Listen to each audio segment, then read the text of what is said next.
Hello again, friends, and welcome back to Marketing with Purpose. My name is Monica Pitts, and I'm going to be your guide today as we talk through some logo planning tips. Now, what's really fun is I actually have a workbook for you. Yeah, it's an oldie but a goodie. I actually made it in collaboration with one of our previous designers, Sadie, back in the day, and she did such a great job on this guide. And the design is pretty and all of the information is so just incredibly relevant still to this day. So I figured I would unearth it and recycle it, just like I tell you guys to recycle stuff all the time, and share all of this awesome knowledge in this beautiful format with you, my awesome listeners. I've added links to that resource from all the show descriptions. So wherever you're listening, you should see a link in the description of this podcast. But if for some reason you can't click on it, you can hop on over to mayecreate.com. That's MAYECREATE.com. And if you click on our blog, then you'll see the logo tips post right there for you, or you can use the search feature and search for logo planning tips, and the episode will show up and you can download this awesome resource. Okay, so enough about the resource, right? Let's start rolling through these logo planning tips. Creating a logo is an important aspect of marketing your company and developing your brand. It's difficult to develop a brand around no graphics, and a logo gives you some graphics to solidify the way that your brand looks.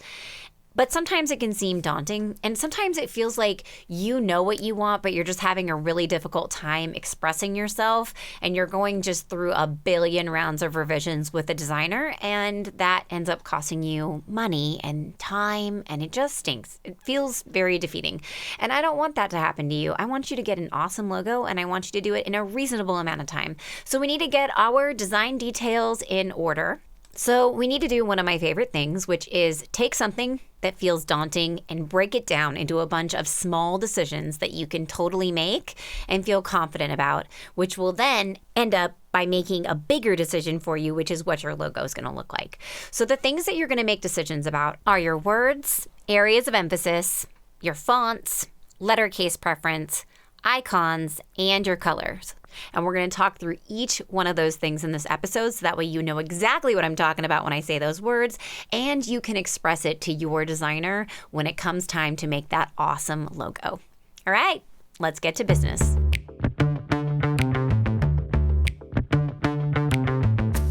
If you're a natural-born marketer, you're one lucky son of a gun. If you're like most people, marketing, especially online marketing, is about as appealing as standing in a police lineup. The May Create team of creatives has transformed websites and digital marketing from craptastic to fantastic since 2005. Our podcast, Marketing with Purpose, makes sense of marketing so you can make purposeful decisions instead of carrying on with the same old crap you've been doing. And now your host, Monica Pitts, founder of May Create, with another episode on how to make your marketing not suck.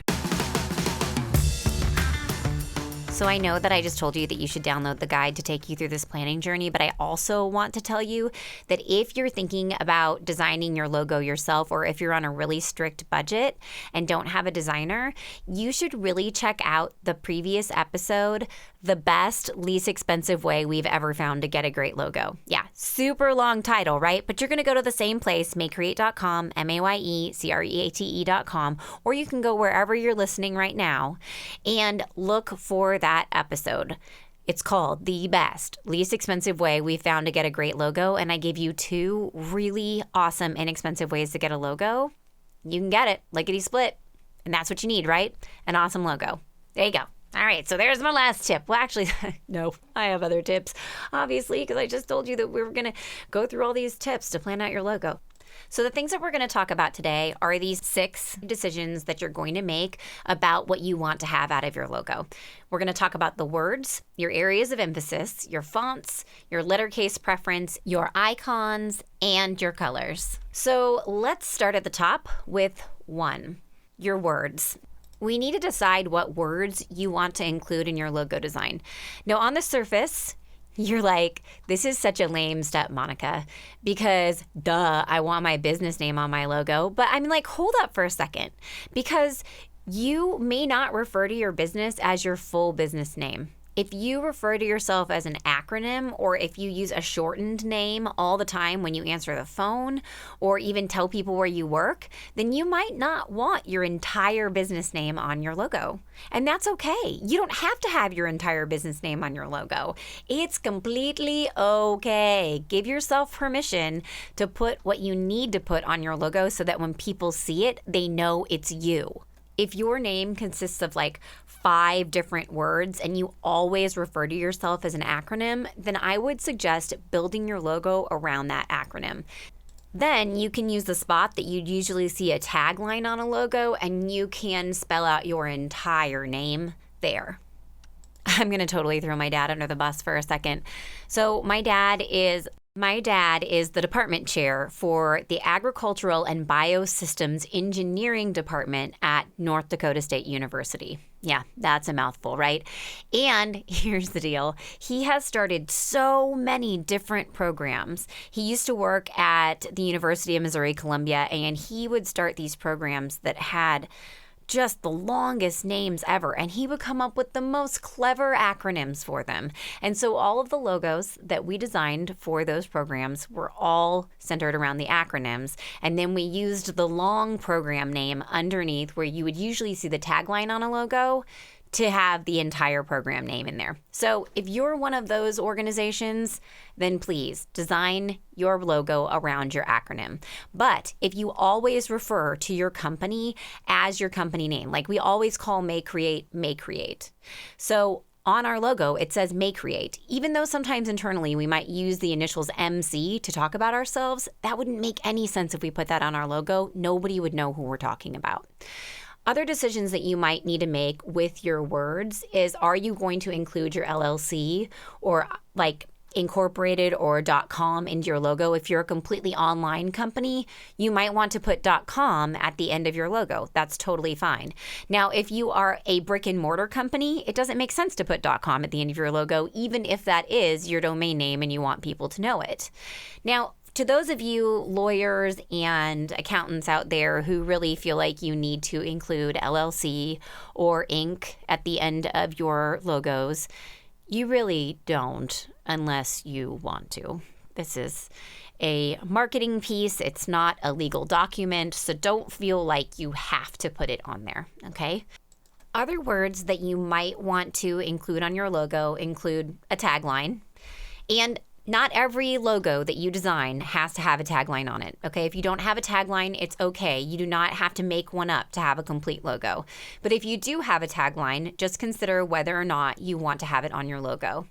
Another thought is, if you have a tagline, you don't have to have it on every logo that you use. You might have a logo with a tagline and without a tagline. And that's totally fine too, because in some instances, like on a business card, your logo is going to be so small that you wouldn't be able to really read that tagline very well anyway. And so you'd want to use the logo without the tagline on the business card, and then you could put the tagline someplace else where it's nice and legible. And then if you are in an industry where you have to have certain information legally always associated with your name, then you would want to make sure that you write that down to be included with your logo, because you want to make sure you give the designer everything so they can give you a complete representation of what the logo is going to be, and it doesn't just end up looking like you slapped something on at the end. So that's step number 1, your words. You're going to figure out what words you want to put on your logo. All right, so then we move to step number 2, which is you're going to look at that list of words and you're going to decide which of those words is the most important and which one is the least important, because you're going to outline for your designer or for yourself where you want to put the emphasis in your design. So to decide what needs to have the emphasis, put yourself in the shoes of a prospective client. Like, what information would you want to know about the company from a quick glance at your logo? For businesses with short names, this is super easy. Like, our name is May Create Design, so it's very easy for us. We want people to see May Create because that's the defining name of our company. And then design would be the second area of emphasis. It's way smaller than May Create. It just sits behind in the corner. So it's easy for us to decide. But for other organizations with much longer names, you may want to emphasize a specific part of your name to simplify the design and not make it feel so huge and complicated. You might ask yourself, if you were to put this logo on a sign, what do you need to be most noticeable? Because especially on signage, if you have a really long name, then none of it is noticeable. It's all just very small and it's not super easy to read. So if you pick an area to emphasize, then people are going to have that pop out at them and they'll know that this is where they're supposed to be. So for example, one of our clients, the Boone County History and Culture Center. Now that's a long name, right? So when we were designing their logo, we tried to ask ourselves, like, what's the most important part of this name? And we decided that history and culture was the most important part of the name because Boone County and Center were auxiliary descriptive terms, right? So when the logo was designed, we asked the designers to put emphasis on history and culture and then make Boone County and Center smaller. So if you have a long name like them, then you'll want to decide which areas of your name you want to put emphasis on in the design. And if you want to see an example of what I'm talking about because you're a totally visual person, you can totally do that by just going over to our blog and looking at this post. There's a link to it in your description wherever you're listening. So the second decision that you have to make about your logo is what areas of the words do you want to emphasize? Which brings me to our third decision, which is our fonts. All right, so what the heck is a font? I mean, a lot of you guys know what a font is, but some of you might not. So the font is the way that the words look, right? So some of them are really simple, some of them are more round, or they're fat, or they're skinny. There's all kinds of different fonts out there, right? So I can't really describe them all here because that would not really serve you. What I can do is I can send you out to a few places to look at fonts and get some inspiration. A few that I really, really like are Google fonts, which is awesome because all the Google fonts are free, so you don't have to buy them. There are also free fonts out at dafont, DAFONT.com. And there's also another one called fontsquirrel.com. And that's spelled exactly like you think it is. Font, FONTSQUIRREL.com. Now, not all of the fonts on Font Squirrel are free, but it's going to give you some ideas that you could pass along to your designer or try to match in whatever program that you're using. As you're choosing your font, I want you to think about things like how you want your logo to feel. If you want it to feel friendly, then you might pick a font that's a little less traditional and has a fun feeling to it. But if you want it to be more conservative or traditional, then you're probably going to pick something that feels kind of like Times New Roman. But for heaven's sakes, do not pick Times New Roman. And you know what you don't need to pick either is Cooper Plate. Just don't pick it, okay? Don't pick it. It's terrible. Don't even tell your designer that you want it. Don't do it. Pick something else. Please, for the love of God, pick something else. And the other font that you're not going to pick while I'm on my tirade is Papyrus. Yes, I call it Papyrus. Or Comic Sans. Just stop it. No one should ever use those fonts. Like, ever. They're terrible. I saw them in a gas station the other day, and I about flipped my lid. I'm like, who thought this was attractive? It's not attractive. It's not attractive for a salon. It's weird, and it looks Egyptian. And the other one looks like some 2-year-old did it. I don't even... Blah. Okay, friends, just don't use those fonts. If you find yourself attracted to something kind of like that, go find something better because there's something better. And they've been used so many times, you're just going to look like someone else who has absolutely no taste in design. I am insulting right now. I'm just straight up insulting. I think I should probably stop. Okay? Whew, I'm taking a deep breath. All right, so other things that you're going to consider with your fonts is where are you going to put your logo, okay? Because when I first designed the Make Create logo, it had this handwriting style font in it. And then when I went to go put it on a big sign outside my first office, like 4 years later, I was like, oh no, you can't read that at all. So I had to redesign my logo and pick a font that you could read from a distance. Another thing to think of is, are you going to put it on a shirt? Are you going to embroider this logo? Because if you are, then you don't maybe want to have something that's super, super skinny because you're not going to be able to see it very well on your shirt. You're going to want something that's slightly fatter. But if you do really, really love that super skinny font, then whenever you're going to get it embroidered, you're just going to talk to your embroidery professional and have them help you make some good decisions about what you can do to make sure it looks really nice on your apparel. And my last suggestion for you about fonts, on the off chance that you are designing it yourself, is you pick one fancy font and you pick one plain font.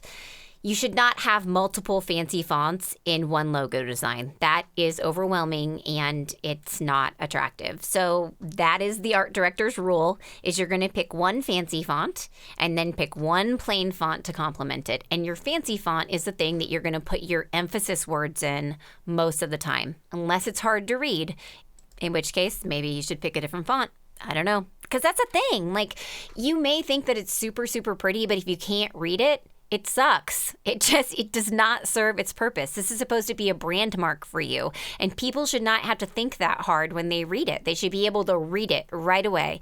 And I see logos all the time, especially for realtors and salons. I do not mean to throw you all under the bus. And actually, salon logos have been improving over the years, but realtor logos, not really. They want something that's all like elegant and cursive-y. And when I'm trying to read your logo, I have no idea what it says. None. Okay, so don't do that. You need to pick something that's legible. Oh my gosh, that reminds me of my one last font pet peeve. Oh my God, can I tell you? Can I tell you this font? Okay, Budoni. If you're looking at it on Google Fonts, it's Budoni Moda. Don't pick that font. Here's the deal, friend. It is a cool shape and it looks nice, but those letters get so skinny in places, you just can't read them, not unless they're huge. So it doesn't work. It doesn't work. Ugh, don't do it. Yes, it's supposed to be pretty, but it has to be functional. It's got to be pretty and functional. That's the deal. So don't pick the stupid fonts that you can't read. Don't pick the stupid fonts that everybody else has that I hate. And yeah, okay, I'm done. I'm done complaining about fonts, I swear. Let's move on to the next decision that you get to make, which is your letter casing. Good God. Who knew I had such strong opinions about fonts? Well, I did. My designers definitely knew, but I bet you didn't know. Usually I'm geeking out about stuff for websites, and today it's just like, fonts, bah, big angry Monica with her fonts. All right, okay, so letter case preference. So what do I mean by letter case? So some logos have sentence case, which means that the first letter of your name would be capitalized and none of the other letters after it would be capitalized. They would all be lowercase. Or some logos are all lowercase, which is totally fun, and that gives it a very friendly air. And then a lot of logos are title case, which means that the first letter of each word is capitalized. And then some logos have all uppercase letters. All right, you guys ready for me to tell you exactly what's up again? Don't make every single part of your logo all uppercase letters. This is, okay, so sometimes you have to do that, and I get that because otherwise the words just won't go together and they don't work.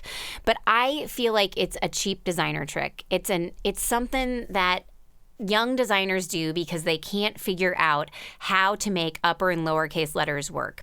Here's the beautiful thing about upper and lowercase letters, my friends. When we learn to read, we learn to recognize the shapes of words. And that is because we use upper and lowercase letters where all of the letters have a different shape.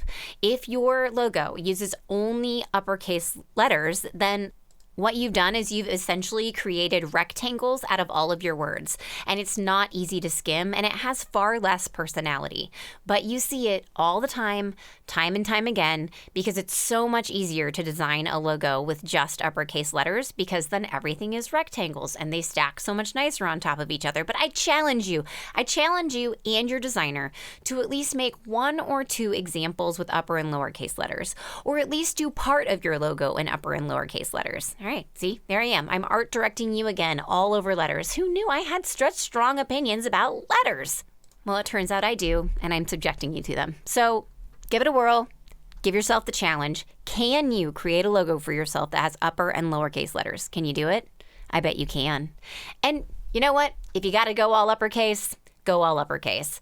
That's fine too. It's just, well, I think you can do it. I think you can. Okay, so that leads me to our fifth decision, which is icons. Now, not everybody has an icon in their logo, and not everybody needs one. Back in the day when I first started designing, it was a task to make an icon for a logo because you had to make most of that stuff from scratch. And now there's all kinds of icon libraries out there, and there's tools like Canva, which is an online design program that just has library after library of elements that you can use for the icons in your logo. And it makes it so much easier to find something that's close to what you want so you can have a designer modify it and make it very uniquely yours. If you do have a strict budget for your logo, then you might not be able to afford to have a big company really go all out and design you some crazy, unique identity mark. It just takes time. It's a very intricate piece of art. Even though it's small, it is very intricate, and it can be really time consuming. So I don't want to word you away from it, but if you're on a really tight budget, probably picking something that at least semi-exists from an icon library to start with is your best bet to keep your logo on a smaller budget. Now, when I say icon, that doesn't just mean it's a picture. There's a lot of logos that have letters as their icons, especially for you folks who have those acronyms for your names. You are a perfect example of someone who might do very, very well with a letter style icon. Now, regardless of what style icon you choose, I need you to really look at it and make sure that it doesn't look like something else and that it tells the right story about your company. Have other people look at it too. There is a company in town that is a 3 seasons lawn care company, and they made a logo that looks like a uterus. I am not even kidding. I can't see anything else when I look at that logo. Nothing else. So, yeah, you don't want that logo to be yours. And here's the deal. I have designed logos that I was like, this is exactly right. This is the awesomest logo. And then I send them over to the client and they're like, oh no, that looks like this.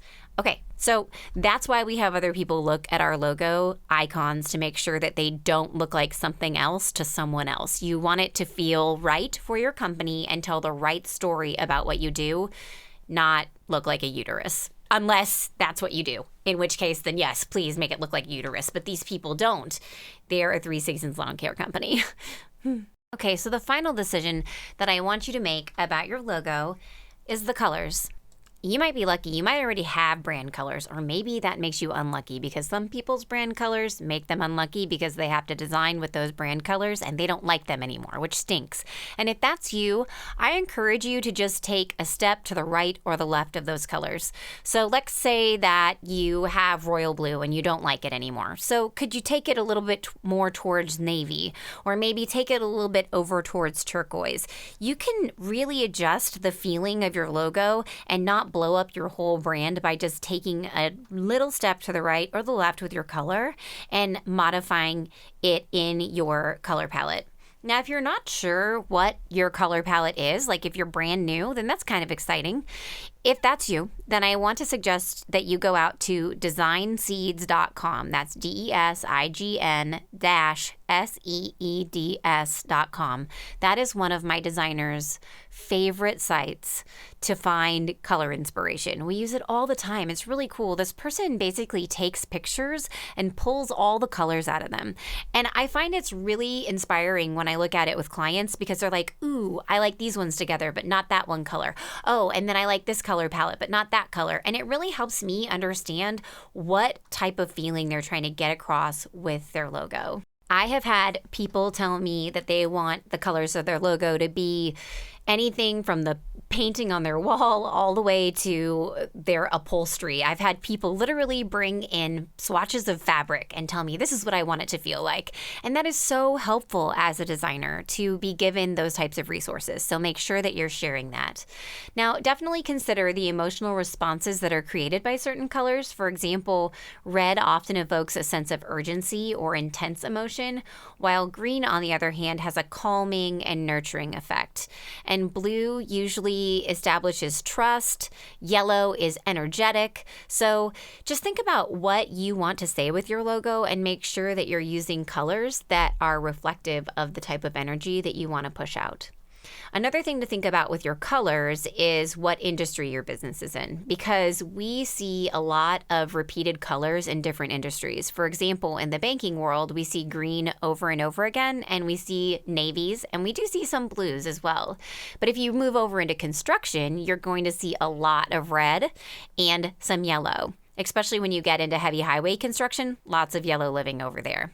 So just take into consideration what types of colors might make people feel a certain way or think a certain way about your logo. Now, having said all of these things, I don't want you to take your logo so seriously that you block yourself from the ability of making a decision about your logo. There have been times where I've worked with clients and they are so incredibly invested in their logo that they don't have the ability to just pull the plug, make a decision, and move forward. With the May Create logo, each time that we've redesigned it, I've created 4 or 5 concepts and that's it. And I show them only to the people who I will allow to have any type of decision-making influence on me. I do not show them to everyone, just the people that I will really respect their opinions, because otherwise I start doubting and I start having too much information coming at me and it slows up my ability to make a decision. So while your logo is an important part of your brand, it's just part of a big wheel that makes up your brand. And if you don't have one and you need to get one, I just want you to pick the thing that you feel great about, make a decision, and move forward with it. If it doesn't work for you in 3 or 4 years, just like me, I had my logo for 3 or 4 years before I put it on a sign and realized, nope, that doesn't work. Because nobody ever told me that that was going to be hard to read on sign. You know that, so you can already start off in a better place than I did. Learn from my mistakes. Armed with the information in this podcast and blog post and guide, I know that you're going to have all of your decisions made so that you can very confidently enter into an awesome logo design for your organization. Remember, the big picture decisions that you need to make for your logo are the words that you're going to put on it, where you want to emphasize, like which words are going to be the most important that you need people to see. You're going to look at those fonts and you're going to think about me freaking out over the ones I don't like. You're going to choose your lettercase preference and you're going to promise me that you're going to try it with upper and lowercase letters, at least for some of the words, okay? Try it. Just try it.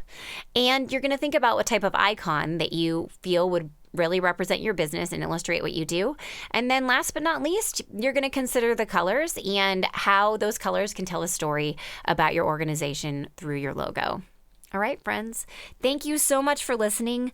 Hopefully you learned a thing or two. And if not, you just learned that I have really strong opinions about, clearly, fonts and letter casing. But if you did learn a thing or two, do me a favor and leave me a review, because your reviews help me get out in front of more people just like you who are on their marketing journey, and I can help them make decisions to move forward and market with purpose. So thank you so much for listening, and until next time, go forth and market with purpose.